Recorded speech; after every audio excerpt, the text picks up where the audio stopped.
Good evening, I'm Dennis Ward. Welcome to APTN National News.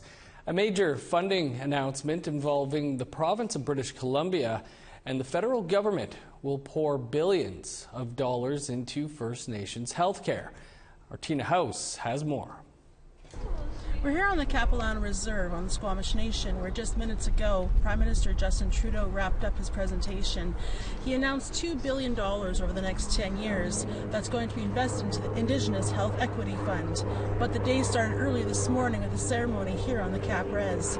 Joining me today is Clarissa Antone. Clarissa, you're at that ceremony today. Tell me what happened there. Yes, I was at the ceremony, and when we got there, it was just a few members that were there at the beginning, and then Justin Trudeau came in. I didn't know that. I didn't see what door he came in, but he came into our building, and then he was going around shaking hands, and he was answering any questions that we asked. The question that I asked Justin Trudeau, I said, Justin, I says, do you and your children drink clean water every day? And he said, yes. And I says, and so do I. I said, let's keep it that way. I said, then that's when I went into, I'm a mama bear from Burnaby Mountain 2014 against the Kinder Morgan, because I said to Justin Trudeau, we all drink the same water. No matter what nationality we are, we all drink the same water and breathe the same air. So that was a question that I asked him.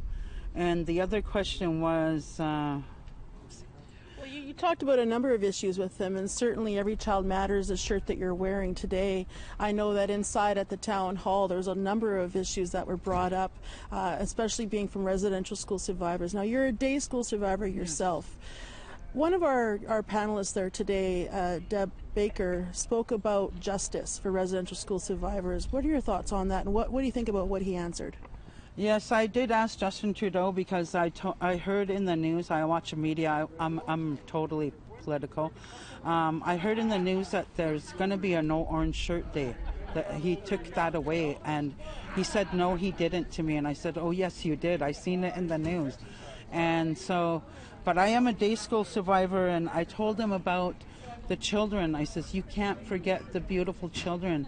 Those 215 that it started off to be, which is over 10,000. I don't know the actual number to date. And I says, and that needs to be brought to the media. I said the media needs to put that out there, because that's what we need in order to heal ourselves, to start healing ourselves, is to for people to acknowledge on what happened to us behind closed doors. Absolutely, and we're going to have a full story for you on Monday and talk about some of those questions that were asked during the town hall. Back to you in studio. Thanks, Tina and Clarissa. A lot to say in that interview. If you have anything you'd like to tell us, here's how you can continue the conversation. You can send your emails to news@aptn.ca or leave a comment on our website. That's aptnnews.ca. You can also find us on social media on Facebook, Twitter, Instagram, YouTube, and TikTok. An update now on a story of a housing crisis in a small northern First Nation. Fort Babine councillor says the federal government's funding for their nation is not enough. APTN's Lee Wilson has the latest. Wadat, or the Fort Babine community, raised concerns about the poor housing conditions in northern BC.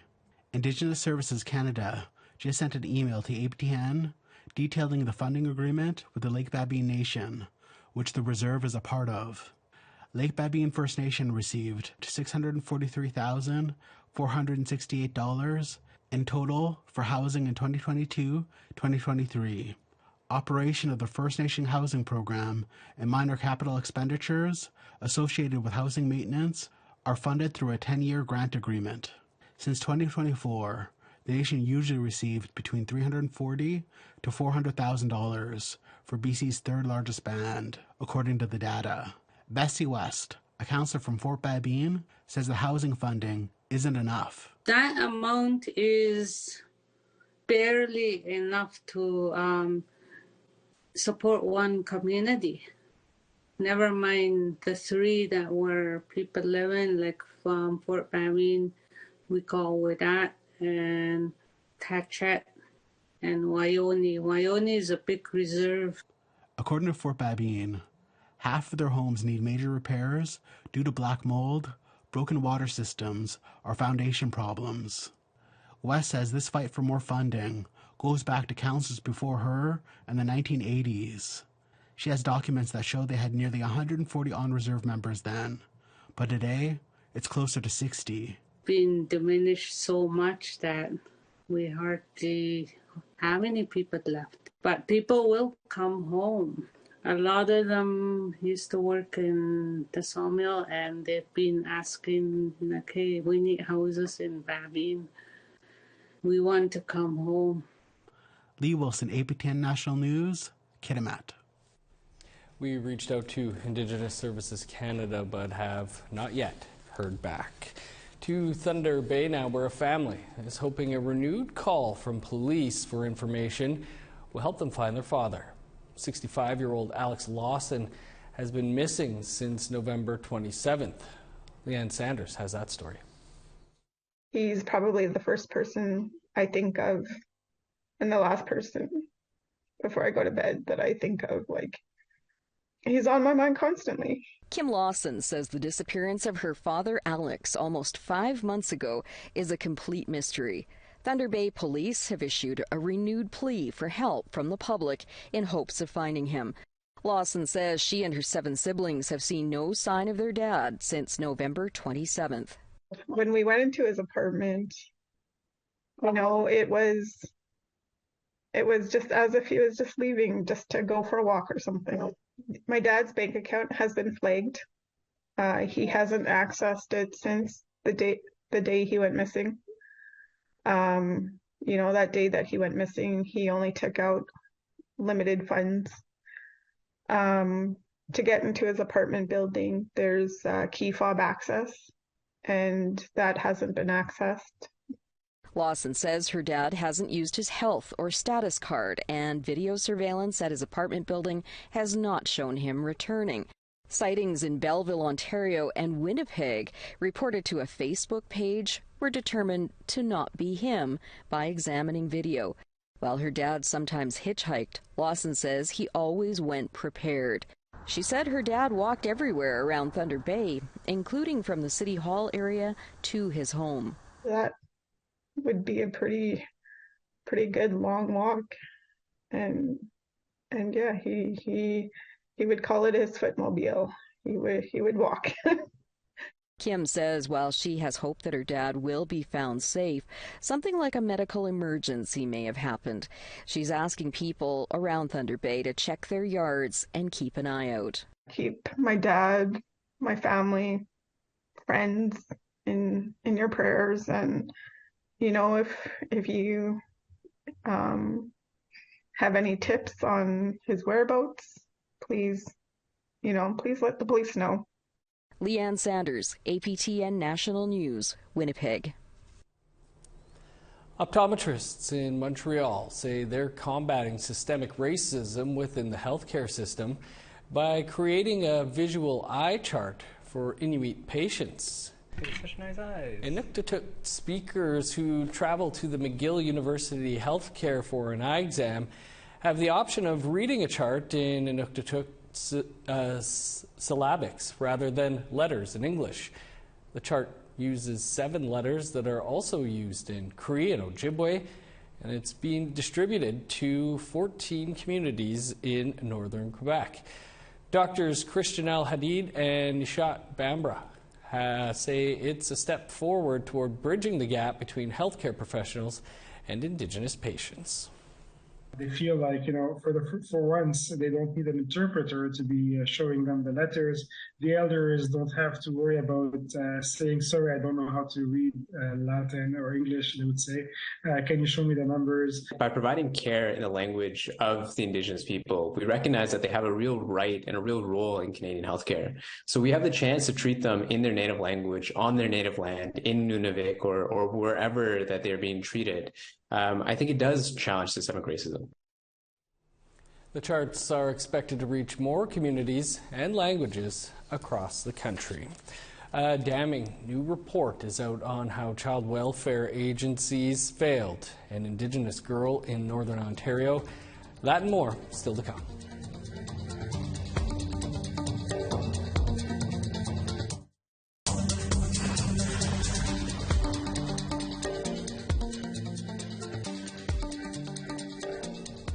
Welcome back. Several child welfare agencies in Ontario are being slammed for failing to protect a vulnerable 13-year-old Indigenous girl sent to live in a foster home hundreds of kilometers from her home community. The Ontario Ombudsman released a report Thursday saying the child repeatedly went missing, overdosed on drugs, and that there was evidence she was sexually assaulted, despite being in care for her protection. For more on this, we spoke yesterday with Ombudsman Paul Dubé. Mr. Dubé, appreciate you taking some time for us. In your report, you identify 2 child protection agencies, including an Indigenous agency and one foster care company. How did they fail this child? Well, several ways, and some failed more than others. We identified one agency that was contracted because Misty couldn't get the resources and supports she needed in the north and was placed in southern Ontario.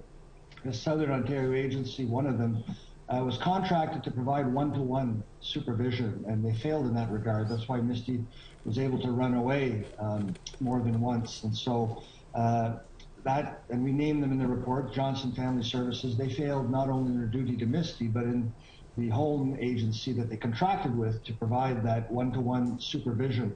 So, they left Misty and another youth unattended at one time. And then we found administrative errors, failing to document things and failing to provide the adequate supervision. But I think what was most troubling is that when Misty went missing, there was almost a sense of complacency and a lack of urgency to appreciate, and a failure to appreciate the risk. The national inquiry into missing and murdered Indigenous women and girls made a clear link between the child welfare system and the disappearance of murdered and missing girls. And so when Misty went missing, the risks were not theoretical. She came back from some of these disappearances covered in vomit, having overdosed. There's evidence that she was sexually trafficked. So these were serious matters, and that's what we've addressed in our recommendations. Most of them directed at Johnson Family Services. The other none was Anishinaabe Abenuji Family Services, and there's a few recommendations for them as well. And those recommendations have been really well received, and we'll look forward to seeing those implemented. You described the Johnson's Children's Services as having a checkered past. So, how are they still operating if this isn't the first time something like this has happened? Well, they're licensed by the ministry, and our investigation focused on one young person in one situation. We didn't examine all of their homes across Ontario, so we can't draw too many conclusions about what's going on with the rest of their operations. We focused on one provider here. Mm-hmm. Can you tell us more about this child identified as Misty and how she's doing today? Yeah, Misty was 13 at the time of the incidents that we investigated back in 2020. So she's now 16 years of age. She lives with fetal alcohol spectrum disorder, attention deficit hyperactivity disorder. She's a suspected victim of sexual assault and human trafficking, and has a history of using street drugs. So imagine at 13 years of age, being that vulnerable, she really needed adequate supervision and care, the proper resources, and culturally sensitive resources as well. And it's very unfortunate that that was not available in the north, and she had to be sent far from her community to get them. I can't say too much about her current situation, although, because it's confidential, what I can tell you is that we were in contact and have been in contact with her throughout the investigation. Some of our team are meeting with her to present the report to her now that it's finished. And she's closer to home, and she's in care at the current time. Mr. Dubé, we'll have to leave it there, but important work for sure. Appreciate you taking some time for us. I appreciate your interest. Thank you. The Anishinaabe Obinojay Family Services Agency declined an interview but sent a statement that says in part that they accept all the recommendations and will take necessary remedial action. Johnson's Children's Services did not respond. You can find much more on this story on our website, aptnnews.ca. We're going to take a look back on the Indigenous Barbies that have been released over the years. That's coming up after the break.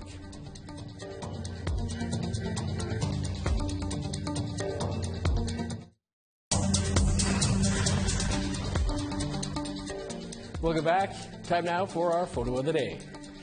And our photo today is of our very own producer of Nouvelle Nationale, Lindsay Richardson. In just a few minutes, Lindsay will have a story looking back on Indigenous Barbies over the years. Here she's dressed as the 1996 Ralph Lauren Barbie. Promise it will all make sense after we take a look at tomorrow's weather forecast. Starting on the East Coast, 17 in Halifax, sunny and 18 for Fredericton. -2 with snow in Kuujjuaq, 2 above, and snow in Nain. Plus 23 and sunny in Montreal, 12 in Val-d'Or. 20 for Sault Ste. Marie, 23 in North Bay.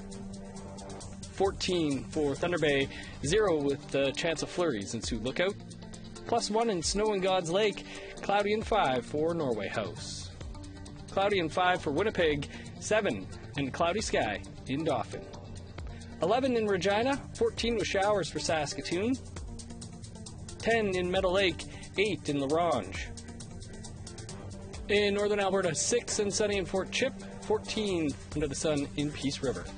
Sunny and 14 for Edmonton, 13 for Lethbridge.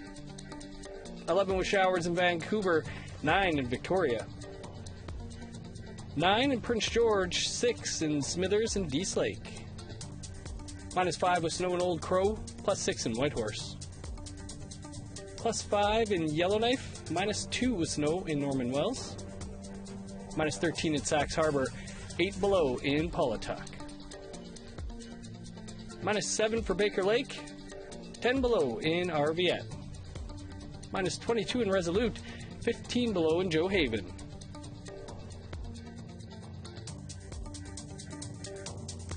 And as promised, here now is a feel-good item for your Friday. Since the new movie trailer dropped last week, there's been a lot of buzz about Barbie. So it's a good time to take a look back at the fantastic plastic evolution of Indigenous Barbies through the decades. Here's Lindsay Richardson with that story. She's known by one name, and one name alone. Barbie, you're beautiful. She's the best-selling toy of all time. Totally hot, totally cool, totally hair Barbie. Star of a new movie projected to be the box office smash of the summer. Did you bring your rollerblades? I literally go nowhere without them. If you line up every Barbie doll ever purchased end to end, you could circle the globe more than 7 times. And you might not know this, but thousands of them are tucked away here inside of a high-end shopping mall in Montreal. This space is home to the world's largest collection of Barbie dolls. The first impression is, oh my God, it's wow. How can you possibly fit over 1,000 dolls in this magical exposition? It will be quite impressive if I show you the amount of details that we can get in the 12-inch doll. She's held a number of jobs in her 60-something years. Teacher Barbie and her students love classroom fun. She's paraded as royalty, as a number of celebrities. She's been a model and a muse. The Indigenous Barbies are here. But she's also been, several times over, a Native American. There are more than a dozen Indigenous Barbies here at the Expo, starting with the first ever released to the more recent. Julie Carver is a content creator, and her culture is always front and center. I definitely had a connection to Barbie growing up. I loved and played with Barbies as a little girl, as many other little girls did. She paid a visit to the Montreal Barbie Expo on Ribbon Skirt Day and posted a video tour to TikTok.